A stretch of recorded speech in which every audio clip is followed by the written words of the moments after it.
부활이 주시는 선물이라는 주제를 가지고 함께 하나님의 말씀을 나누기를 원합니다.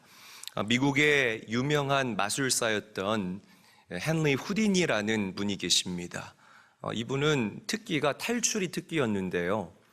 어떤 장치를 하건 또 어떻게 결박을 하던 기가 막히게 그것을 풀어내고 탈출하는 그런 마술사로 굉장히 인기가 있었던 사람입니다. 감옥에 가두고 바깥에 군인들이 지켜도 기가 막히게 그것을 탈출해내고 관 속에 눕혀놓고 못을 박아놔도 기가 막히게 탈출하는 그런 기술을 가지고 있었던 사람이라는 거죠. 그래서 많은 사람들이 이 후디니를 뱀 같은 유연성을 가진 사람이라고 칭송하고 또 부러워했다고 합니다. 그러던 1926년도 10월 달에 이 후디니가 죽음을 맞이하게 됩니다. 죽음 앞에서 후디니는 당신의 사랑하는 와이프에게 이렇게 이야기를 했다고 하죠. 여보, 만약 죽음에서 빠져나올 수 있는 길이 있다면, 죽음에서 탈출할 수 있는 방법이 있다면 내가 빠져나가고 탈출하리다. 내가 그리고 가장 먼저 당신을 찾아올게요. 죽은 지 1년 후에 나랑 함께 다시 만났으면 좋겠습니다. 이 말을 하고 후디니는 죽고 말았어요. 그런데 지금까지 99년이 지났거든요. 아무런 소식이 없습니다. 그리고 그 기간 동안 그의 아내도 죽게 됐습니다. 그렇습니다, 여러분. 죽음을 이길 수 있는 사람은 아무도 없다라고 저는 우리 성도님들과 나누고 싶습니다. 그러나 우리가 믿는 우리의 구주 예수 그리스도는 죽음을 이기시고 부활하신 줄로 믿으시기를 바랍니다.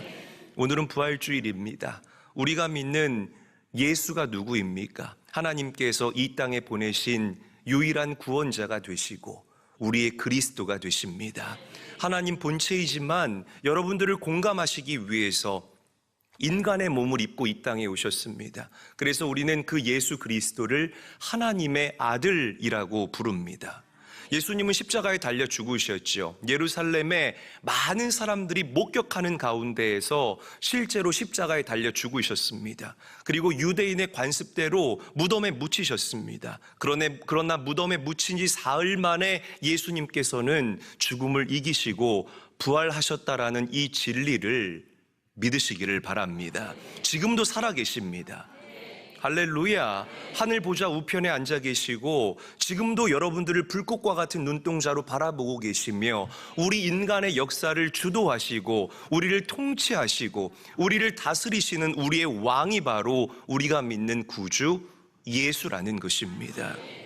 영국의 유명한 성서학자였던 해리 리머라는 분이 계셔요. 이분이 아주 유명한 무슬림 관리와 함께 대화를 나눴다고 합니다. 먼저 리머 박사님이 이렇게 이야기를 했대요.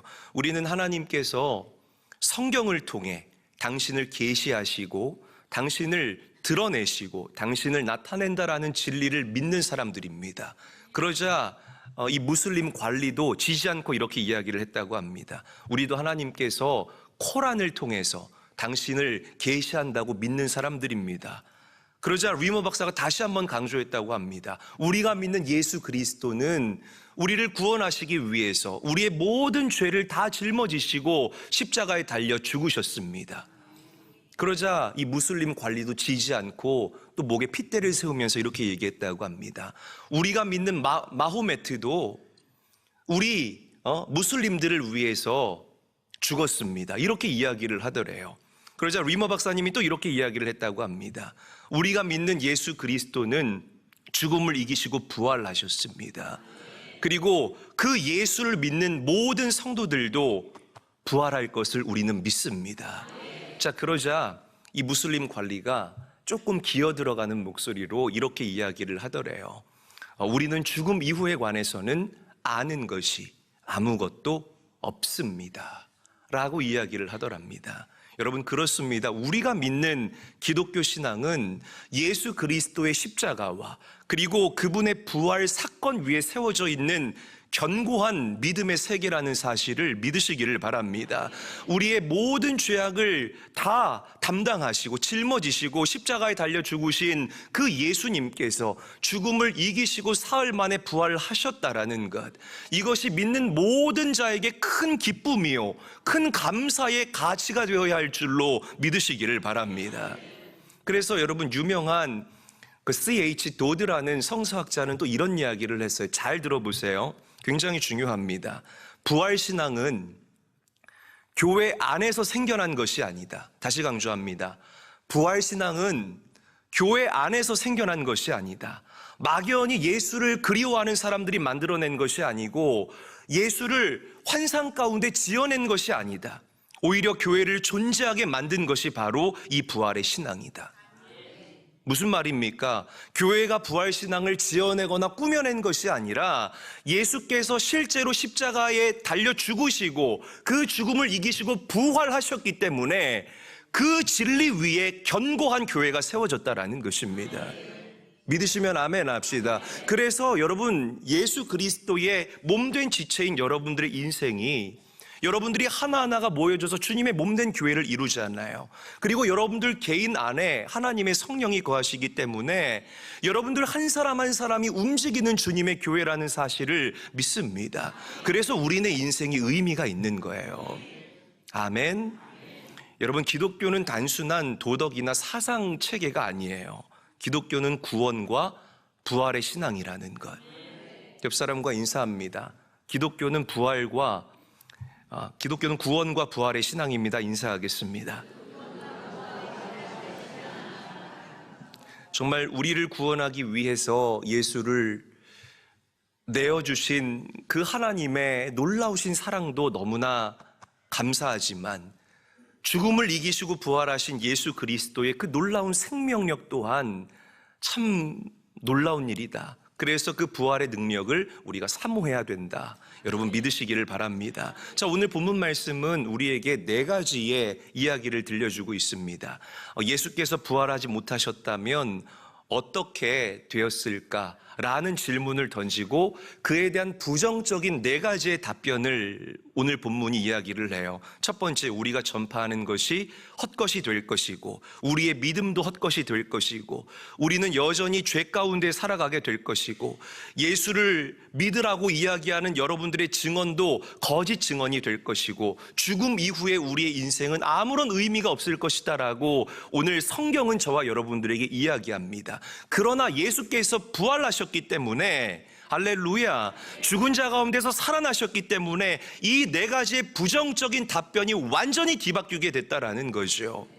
자, 오늘 그래서 저는 예수 그리스도의 부활이 우리 믿는 자에게 주는 4가지의 선물에 대해서 우리 성도님들과 함께 짧지만 깊이 있게 좀 나눠보기를 원합니다. 자, 첫 번째, 우리 함께 한번 큰 소리로 읽어보도록 할게요.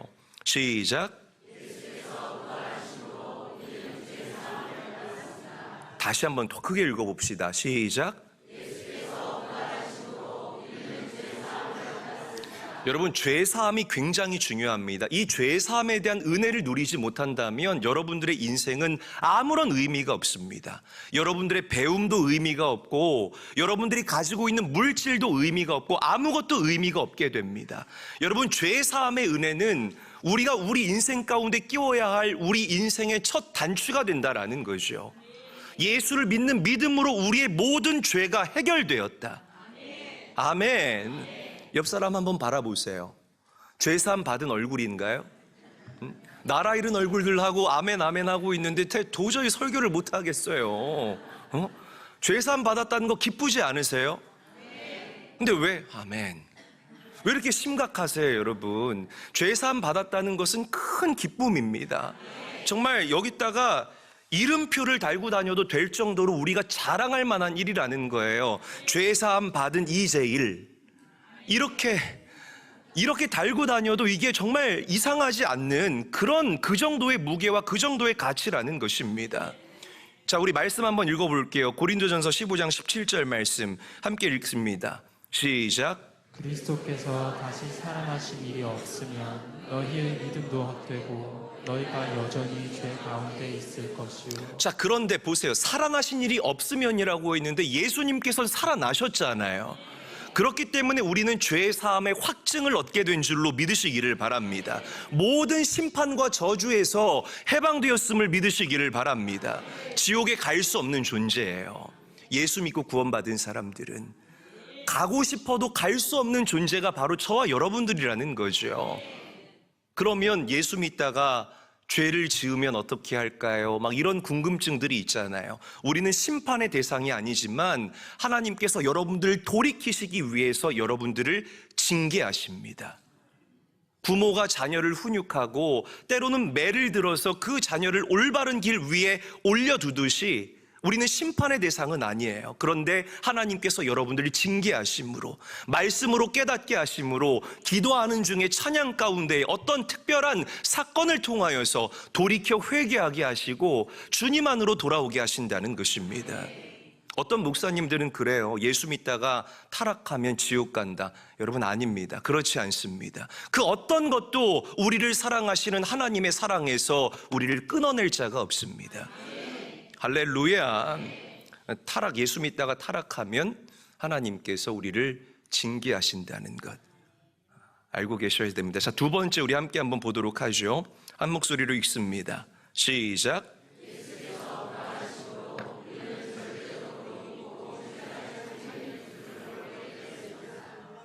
자, 우리 14절 말씀 함께 한번 읽어보겠습니다. 시작. 그리스도께서 만일 다시 살아나지 못하셨다면 우리가 전파하는 것도 헛것이요 또 너희 믿음도 헛것이며. 여러분, 예수님께서 부활하셨기 때문에 여러분들의 믿음은 확고한 근거를 갖게 됐다는 거죠. 그냥 무지성으로 아멘 아멘 하는 것이 우리의 믿음이 아니라 예수가 우리의 표대가 되고 예수가 여러분들 믿음의 아주 좋은 에비던스, 증거가 될 수 있다는 것입니다. 할렐루야. 얼마나 감사합니까, 여러분. 이야기할 것들이 있다라는 거죠. 여러분, 예수님께서는 죽으신 후에 역사 속으로 사라진 분이 아니에요. 우리의 상상 속의 존재는 더더욱 아니라는 것입니다. 지금도 살아계셔서 예배하는 여러분들 마음 가운데, 아니 여러분들 옆자리에 앉아 계시고 여러분들을 주장하시고 여러분들과 대화하기를 원하시는 분이 우리가 믿는 예수 그리스도라는 것입니다. 감사할 수 있어야 된다는 거죠. 사람은 믿을 만한 존재가 되지 못해요. 저는 사람을 안 믿습니다. 한국에서 목회하면서 제가 배운 아주 좋은 레슨인 것 같아요. 그래서 사람에게 소망을 두지 않고 하나님께 소망을 둡니다. 또 저한테 좀 잘해주신 분들, 우리 목사님 섭섭하게 그렇게 말씀해. 여러분들을 사랑하지 않는다는 것이 아니라 인간을 신뢰하지 않는다는 뜻입니다. 또 섭섭막이 들어가지 않게 되기를 바랍니다. 저만 해도 그래요, 여러분. 그러니까 저의 솔직한 모습을 여러분들에게 말씀드리면 아침에 기분이 막 좋잖아요. 기분 좋다가 차가 조금 막히면 이 안에서 부글부글 거리기 시작해요. 이거 약속 이거 늦으면 안 되는데. 그러다가 또 입에 맛있는 게 들어가면 기분이 좋아지기 시작해요. 그러다가 저녁 돼서 피곤하고 배고프면 또 기분이 상하는 거예요. 그러니까 하루에도 몇 번씩 업앤다운을 경험하는 너무나 가변적이고 너무나 연약한 존재가 바로 우리 인간이라는 것이죠. 우리 인간은 믿을 만한 존재가 될 수 없습니다. 이런 얘기가 있어요. 아빠랑 아들이 목욕탕에 갔대요. 아시는 분도 있을 텐데. 근데 아빠가 온탕에 들어가서 있는데 그 온탕에 보통 온도 표시가 되지 않습니까? 42도 이렇게 써 있는. 그러니까 이 초등학생 아들이 들어가고 싶은데 막 김이 모락모락 나는 게 뜨거워 보이기도 하는데 막 들어가면 너무 좋을 것 같은 거예요. 그래서 어떻게 해야 되나 막 발을 동동동 구르고 있는데 그때 마침 아빠가 한마디를 한 거예요. 시원하다. 그래가지고 이 초등학생 아이가 그 온탕에 들어간 너무 뜨거운 거예요. 그래서 놀래가지고 나오면서 이렇게 얘기했대요. 세상에 믿을 놈 하나 없네. 아는 얘기잖아요. 그러니까 부모도 사실은 믿음의 대상이 아니에요. 여러분, 우리가 믿는 믿음의 대상은 오직 예수님이십니다. 믿으시기를 바랍니다. 부활하신 예수 그리스도. 그래서 히브리서 기자가 저와 여러분들에게 증거합니다. 예수 그리스도는 어제나 오늘이나 동일하시다. 변함이 없으신 분이라는 것이에요. 늘 한결같은 모습으로 한결같은 진리로 우리를 만나주시는 분이 바로 우리가 믿는 변함이 없으신 반석과 같은 예수 그리스도라는 것. 그분이 여러분들 삶의 근거가 되고, 그분이 우리가 외치는 진리의 근거가 되고, 그분이 여러분들 신앙과 영성의 근거가 된다는 것. 자부심을 가질 수 있어야 합니다. 여러분, 찬송가 488장에 주 나의 반석이시니 그 위에 내가 서리라 라는 가사가 있습니다. 반석의 이미지를 한번 떠올려 보세요. 어제 봤다가 오늘 보는데 반석이 막 저쪽 다른 위치로 옮겨져 있고 절반이 잘려나가 있고 그렇지 않잖아요. 반석이 주는 이미지는 굳건함, 한결같음, 변함없는 모습, 이게 바로 반석이 우리에게 주는 이미지 아닙니까? 예수 그리스도가 그 반석이 되신다는 거예요. 그 위에 믿음의 털을 쌓는 여러분들의 인생에 하나님의 은총이 깃들게 될 것입니다. 세 번째, 우리 함께 한번 읽어보겠습니다. 시작. 부활하심으로 우리는 절대 진리를 알게 되었습니다. 절대 진리를 알게 됐다. 자, 우리 고린도전서 15장 15절 말씀도 큰 목소리로 함께 읽도록 합니다. 시작. 또 우리가 하나님의 거짓 증인으로 발견되리니 우리가 하나님이 그리스도를 다시 살리셨다고 증언하였습니다. 만일 죽은 자가 다시 살아나는 일이 없으면 하나님이 그리스도를 다시 살리지 아니하셨으리라. 당시 사도들의 증인은 예수님이 부활하지 않았다면 거짓이 될 것입니다. 당신들이 십자가에 못 박은 그 예수를 하나님께서 주와 그리스도가 되게 하셨다라는 이 사도들의 증언, 구원받을 만한 다른 이름을 예수 외에 이 땅에 두시지 않았다는 그 사도들의 외침은 거짓이 되어버릴 거라는 거죠. 그러나 예수님께서 부활하셨기 때문에 그 사도들의 외침은 절대 진리가 된 줄로 믿으시기를 바랍니다. 이 사도들의 외침, 이것을 우리가 캐리그마라고 이야기를 합니다. 그리고 이 캐리그마가 잘 요약되어져 있는 것이 바로 사도신경이에요. 어떤 시대를 살아가든지 간에, 어디를 살든지 간에, 어떤 시간을 살든지 간에 우리가 고백해야 할 절대 흔들리지 않는 신앙 고백이라는 뜻인 거죠. 여러분, 우리가 살고 있는 이 시대를 포스트 모더니즘 시대라고 이야기를 합니다. 제가 특별 새벽 기도의 시간 때도 이야기를 했는데, 이 포스트 모더니즘 시대의 기조는 너도 진리가 될 수 있고 나도 진리가 될 수 있다는 거예요. 절대 진리를 강요하지 말라라는 외침이 바로 포스트 모더니즘 시대의 외침이기도 합니다. 그래서 이 시대가 불확실한 거예요. 그리고 이 시대가 던져주는 키워드가 모호함이라는 키워드일 수밖에 없다라는 것입니다. 그러니까 예를 들어서 동성애에 대한 질문을 하잖아요. 동성애가 죄입니까? 라고 물어보면 성경은 뭐라고 이야기할까요? 네, 죄입니다 라고 분명하게 이야기를 합니다. 믿으시면 아멘 합시다. 레위기에서는 동성애를 가증한 일이다라고 이야기를 하고 있다는 거죠. 그런데 요즘 시대 사람들에게, 특히 우리 젊은 청년들이나 MZ들에게 물어보게 되면 동성애가 죄입니까? 라고 물어보면 그걸 죄라고 생각하는 사람들에게는 죄가 될 수 있지만 그것을 죄라고 생각하지 않는 사람들에게는 죄라고 이야기할 수 없습니다. 이게 뭐예요? 이렇게 이야기를 한다는 거죠. 그러니까 여러분, 저는 우리가 살고 있는 이 마지막 때가 너무나 사사시대와 닮아있다라고 생각을 합니다. 이스라엘의 왕이 없으니 사람들이 각자 자기의 소견대로 행하니라. 너무나 닮아있다라는 거죠.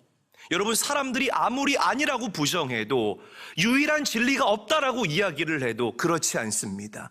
우리는 오직 예수를 통해서만 구원받습니다. 아멘. 우리 인생의 양의 문이 되어주시는 예수를 통과해야만 우리는 아버지 하나님 앞에 설 수 있게 되고 저 영원한 천국을 유업으로 받을 수 있다라는 사실을 믿으시기를 바랍니다. 이것이 우리가 붙잡는 절대 진리예요. 예수는 부활하셨기 때문에 우리가 믿는 이 절대 진리는 절대 흔들리지 않는다는 것 믿으시기를 바랍니다. 자, 마지막 네 번째, 우리 함께 한번 읽어보도록 하죠. 시작. 예수께서 부활하심으로 우리의 삶은 영원한 의미를 갖게 되었습니다. 자, 우리 고린도전서 15장 19절 말씀 함께 한번 읽어봅시다. 한 목소리로 읽습니다. 시작. 만일 그리스도 안에서 우리가 바라는 것이 다만 이 세상의 삶뿐이면 모든 사람 가운데 우리가 더욱 불쌍한 자이리라.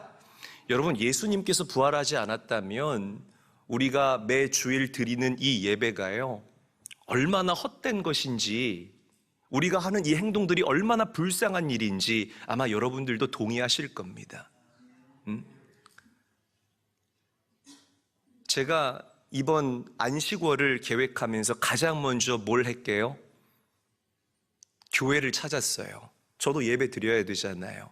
그래서 평소에 제가 가고 싶었던, 싱가포르에서는 시티 하베스트 처치를 가보고, 저희 스위스에서는 어디 교회를 가고, 이런 것들을 다 먼저 제가 예배 드려야 할 교회를 먼저 검색을 했습니다. 여러분 보세요. 예수님께서 부활하지 않으셨다면 뭐하러 교회를 검색하겠습니까? 할인 쿠폰 검색하죠.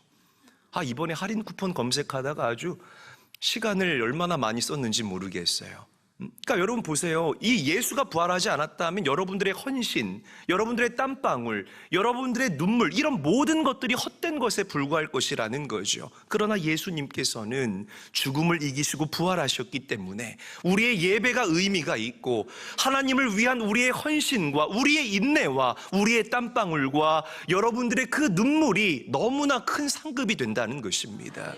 예배를 통하여서 우리는 성령의 임재를 경험할 수 있게 되고, 성령 하나님의 그 기름 부으심으로 말미암아 이 세상을 돌파할 수 있는 지혜와 능력을 얻게 될 줄로 믿으시기를 바랍니다. 우리의 헌신과 우리의 그 인내와 우리의 오래 참음이 하늘의 큰 상급이 되어서 여러분들이 주님 앞에 서게 됐을 때에 그것들로 인하여 하나님께 칭찬받는 역사가 일어나게 될 줄로 믿습니다. 이런 이야기가 있어요. 늘 얼굴이 환한 꽃장수 할머니가 있었대요. 하도 얼굴이 좋아서 하루는 단골 손님이 할머니한테 물어봤다고 합니다. 아니 할머니, 어쩌면 얼굴이 이렇게 예쁘고 어쩌면 이렇게 얼굴이 환할 수가 있어요? 할머니는 뭐 살면서 걱정도 없고 근심도 없나 봐요. 그랬더니 이 할머니가 무슨 말을 그렇게 해요. 나한테도 고통이 있고 걱정이 있고 근심이 있죠. 아니 그러면 할머니 어떻게 이렇게 얼굴이 환해서 늘 항상 웃으면서 그렇게 살 수가 있어요? 그러자 이 할머니가 이렇게 이야기를 했다고 합니다. 저에게는 3일의 비밀이 있기 때문입니다. 무슨 비밀이요? 3일의 비밀이 있기 때문입니다. 그게 뭡니까? 그러자 이 할머니가 3일의 비밀에 대해서 이야기를 했다는 거죠. 3일의 비밀이라는 것은 문제가 생길 때마다 하나님께 그 문제를 전적으로 맡기고 나는 다만 하나님 앞에 기도하는 것입니다. 그리고 조용히 3일을 기다리는 것이라오. 그러면 보통 3일 안에 그 문제가 해결되거나 하나님께서 저에게 응답하십니다.